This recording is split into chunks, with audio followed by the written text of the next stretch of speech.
Zapga olib yerni qizdiradi yoz, orzularim ko'kka qiladi parvoz. Yozda shamol emas, orzular yilar, mening yozday yonib yashagim kelar. Yozning iliq mehri bo'lsin sizga yor, dillarimiz yozday bo'lsin beg'ubor.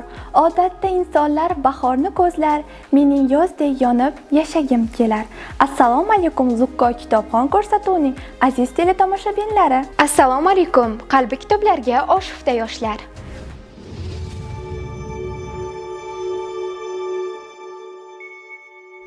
Mana ko'rsatuvimizni ham boshlab oldik. Endi ishtirokchilarimiz bilan tanishib olsak. Men Ro'zimrod va Dilfuza 20-maktab o'quvchisiman, 15 yoshman. Men Botiraliyeva Malika Alisher Navoiy nomidagi maktabda tahsil olaman, yoshim 15 ta. Men Mirsanova Zarina Alisher Navoiy nomidagi maktabda o'qiyman, 15 yoshman. Mana sizlar bilan ham tanishib oldik. Endi esa navbatni qiziqarli shartlarga beramiz.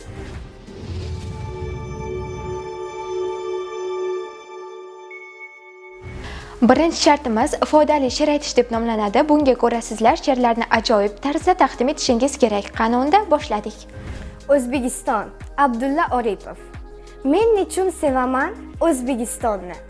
Tuprog'in ko'zimga aylab to'tiyo, nechun vatan deya, yer va osmonim muqaddas atayman tanho. Aslida dunyoda tanho nima bor? Paxta o'smaydimi o'zga elda yoki quyoshimi? Sevgimga sabab axir quyoshlik-ku butun Osiyo. Men nechun sevaman O'zbekistonni? Bog'larin jannat deb ko'z etaman, nechun ardoqlayman tuprog'ini men, o'paman tuprog'ing bebaho vatan. Hamza Hakimzoda Niyoziy, salom ayting. Og'a, sog' borsangiz avval dadamlariga salom ayting. Yugurib chiqqan ul mushfiq onamlariga salom ayting. Ko'zi qon hamshiram birlan akamlariga salom ayting. O'pib peshonasin men uchun ukamlariga salom ayting. Salomating onajonim, ko'zin zinhor yoshlatmang. Judoliq dog'i bas bemor deb onam bechorani g'am bistariga zor tashlatmang. Og'a, hamshiralarga motamim takror boshlatmang. Eshitgan bo'lsalar notoblig'im, o'zga marom ayting. Otam ranjitmasinlar bu suyuk o'g'lin anosini, o'zi hayron topolmasdan bu dardning davosini. Jigar bag'ri ezilgandir, yo'qotib ko'z qarosini, ayirmasin anosidan egan bir qish bolosini. Zulfiya Isroilova.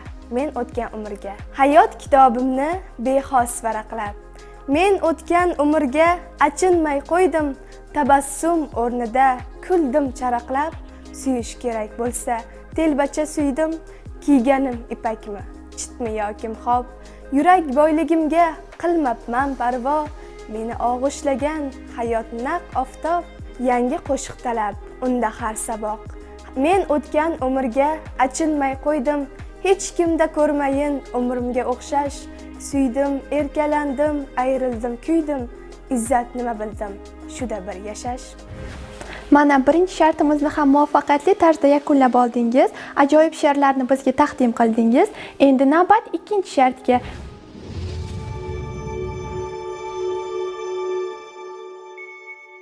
Ikkinchi shartimiz tez aytish deb nomlanadi. Unga ko'ra sizlar tez aytishlarni qanchalik tez takrorlay olsangiz, ushbu shartimizning g'olibi bo'lasiz.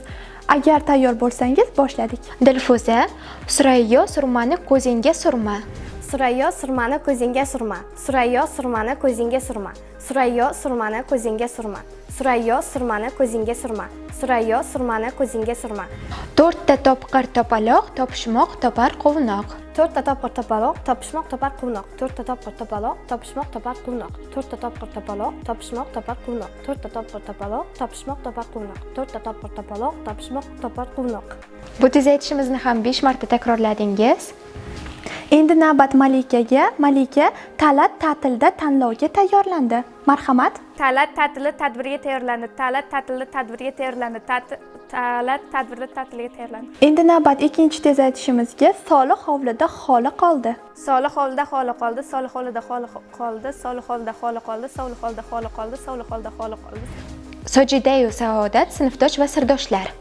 Sojidai saoda, sinfdosh va sirdoshlar. Sojidai saoda, sinfdosh va sirdoshlar. Sojidai saoda, sinfdosh va sirdoshlar. Sojidai saoda, sinfdosh va sirdoshlar. Temur turnikda turibdimi, Turg'un tepada yuribdimi?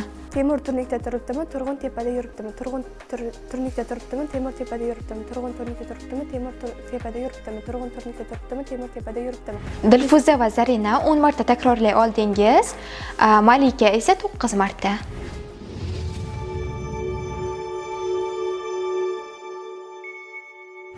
Uchinchi shartimiz ko'rsatuvimiz an'anasiga muvofiq bukmark yasash deb nomlanadi. Unga ko'ra sizlarga 2 daqiqa vaqt taqdim etamiz. Bu daqiqa ichida sizlar ajoyib tarzda bukmarklar yasashingiz kerak bo'ladi. Tayyor bo'lsangiz boshladik.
Sizlarga ajratilgan 2 daqiqa vaqtimiz o'z nihoyasiga yetdi. Endi marhamat qilib bukmarklar sonini sanasak.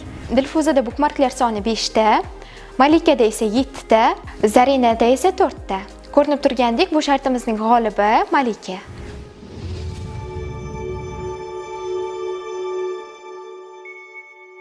To'rtinchi shartimiz topqir topaloq deb nomlanadi. Bu shartga ko'ra sizlar topishmoqlarga javob berishingiz kerak. Qani unda boshladik. Dilfuza, bir shaharda 12 minora, minorada 30 deraza, har derazadan 24 o'q uziladi. Bu nima? 1 yil, 12 oy, 30 kun, 24 soat. Javobingiz to'g'ri. Tashqari yoz dim olov, uychamizda muz qirov. Muzlatgich. Javobingiz to'g'ri. Endi navbat Malikaga. Yer tagida yo'li bor, ustida po'lat to'ni bor. Shamoldan tez yeladi, Buxorodan keladi. Bu topishmoqning javobi nima? Bu topishmoqning javobi gaz. Ikkinchi topishmog'imiz dengizda kema suzar, ketma-ket oltin uzar. Bu topishmoqning javobi? Buning javobi kombayn. Zarina, endi esa navbat sizga. Kunduzi ko'rpa yopar, kechasi ochiq yotar. Bu topishmoqimizning javobi? Bu topishmoqning javobi yulduz. Javobingiz to'g'ri. Bir daraxt bor, bargi kumushdan, mevasi oltindan. Bu nima? Bu topishmoqning javobi jiyda. Bu shartimizni a'lo darajada bajardingiz va barcha topishmoqlarga to'g'ri javob berdingiz. Bu shartimizda hammangiz g'olibsiz.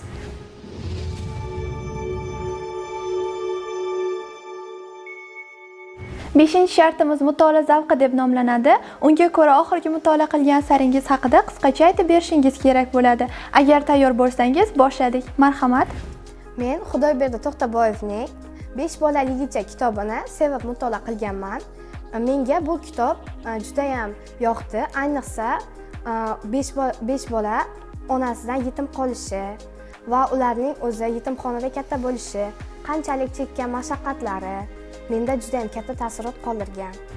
Menga Tohir Malikning Alvida bolalik asari juda yoqadi. Bu asarda bolalarning ayanchli taqdiri aks ettirilgan. Jinoyat yo'liga kirgan bolalar yoshlik davrini qanday o'tkazganlari tasvirlangan. Men turk adabiyotini Omina Shirinog'luning Iskanja asarini o'qiganman. Bu kitob menda juda katta taassurot qoldirgan, chunki bu kitobda o'tgan davrning qanday qiyinchiliklarini, og'ir vaziyatda qanday insonlar yonida bo'ladi-yu, qanday insonlar tashlab ketishi, shular yoritib berilgan va bu kitob menga juda yoqqan. Men o'zi turk adabiyotini juda sevib o'qiyman. Mana bu shartimiz ham o'z nihoyasiga yetdi. Siz a'lo darajada gapirib bera oldingiz. Ko'rinib turgandek, barcha shartlarimizni a'lo darajada bajarganingiz uchun ham ballaringiz teng bo'ldi. Vaqt oliy hakam deganlaridek ko'rsatuvimiz ham o'z nihoyasiga yetib bormoqda va shu o'rinda sizlardan ko'rsatuv haqidagi iliq fikrlaringizni so'rab qolmoqchimiz. Marhamat. Avvalo, ko'rsatuvga taklif qilganlaringiz uchun sizlarga minnatdorchilik bildiraman. Menga ko'proq ikkinchi shart yoqdi, ya'ni tez aytishni tez aytishardi. Menga bugungi ko'rsatuv juda yoqdi. Men bugun bilmagan narsalarimni bilib oldim, ya'ni bukma yasashni yaxshilab o'rganib oldim.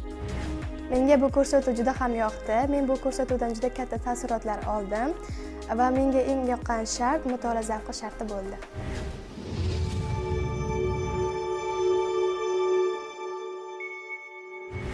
Mana ko'rsatuvimiz ham o'z nihoyasiga yetib bormoqda. Qiziqarli asarni qanchalik maroq bilan tez o'qib tugatib qo'yganimizni bilmay qolganimiz kabi bugun ham ko'rsatuvimiz qiziqarli onlarga boy bo'lgani sabab qanday o'tganini bilmay qolibmiz. Keyingi ko'rsatuvlarda ham shunday qiziqonlarni kutgan holda xayrlashamiz. Xayr, salomat bo'ling.